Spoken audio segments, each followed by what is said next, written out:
আছে নাকি সুযোগ? আমি পার্লামেন্টে বলেছি এই কথা,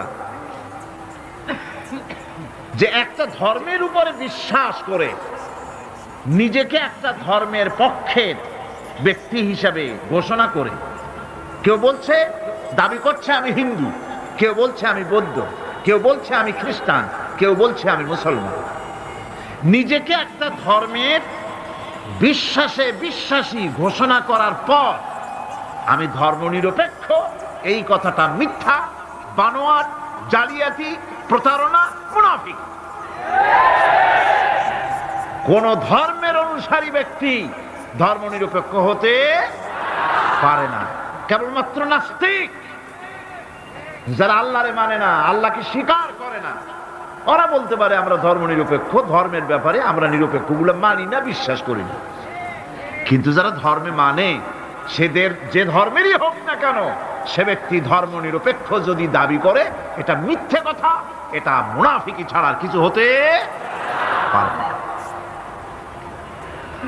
মুসলমানকে, যে কোনো জাতিকে যে ধর্মে আছে ধর্মের পক্ষে থাকার কথাই বলা হয়েছে। এখন আমি বলতেছিলাম ইমানের কথা। ইমান আগে আনতে হবে। ইমান সম্পর্কে আল্লাহ রাব্বুল আলামিন বলতেছেন, ইমান হলো আগে, তারপরে ইসলাম। আবার ইমান আনার আগে আবার কুফরি একটা শব্দ আছে, সেটা হলো ফামান ইয়াকফুর বিত্তাগুতি ওয়া ইউমিন বিল্লাহি ফাকাদ ইসতামসাকা বিল উরওয়াতিল উসকা লা ইনফিসামা লাহা ওয়াল্লাহু সামিউন আলীম। ফামান ইয়াকফুর বিত্তাগুত, যে ব্যক্তি তাগুতকে অস্বীকার করেছে, সর্বপ্রথম তাগুতকে অস্বীকার করতে হবে। ওয়া ইউমিন বিল্লাহ, আর এরপরে আল্লাহর উপরে যে ঈমান আনলো, ফাকাদ ইসতামসাকা বিল উরওয়াতিল উসকা, সে এমন এক শক্ত অবলম্বন ধারণ করলো যা তাকে কোনো কিছুই বিচ্ছিন্ন করবে না, ধ্বংস করে দেবে না। সুবহানাল্লাহ।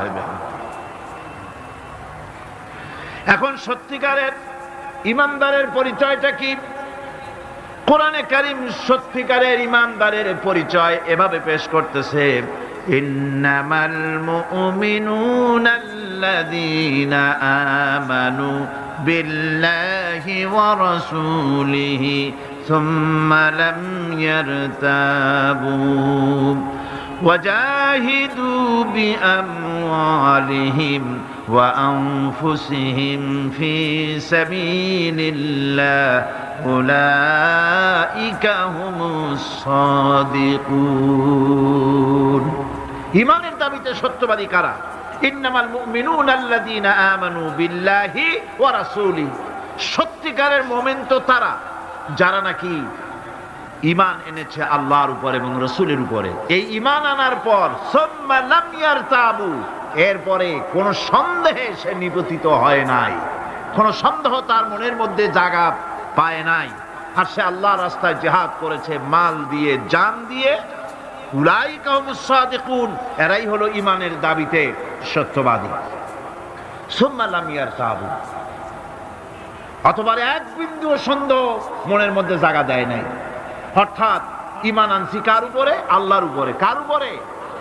আর তার রাসূলের উপরে। আল্লাহ এবং রাসূলের উপরে ঈমান আনার পর যারা আল্লাহ এবং রাসূলের বিধান জীবনের সকল ক্ষেত্রে মানতে পারে নাই, তারাই সন্দেহে নিপতিত হয়েছে। কথা বুঝতে পেরেছেন? তাদের সন্দেহ এই কোরআন মানুষের জীবন, তার সম্পদ, তার রাজনীতি, তার অর্থনীতি পরিচালনা করতে পারে না। সেই জন্য ধর্মের ব্যাপারে কোরআন মানি, ধর্মের ব্যাপারে নামাজ আর রোজা মানি, কিন্তু রাজনীতিতে ধর্ম মানি না। এটাই হলো সন্দেহ। এটাই কি? সন্দেহ, অবিশ্বাস।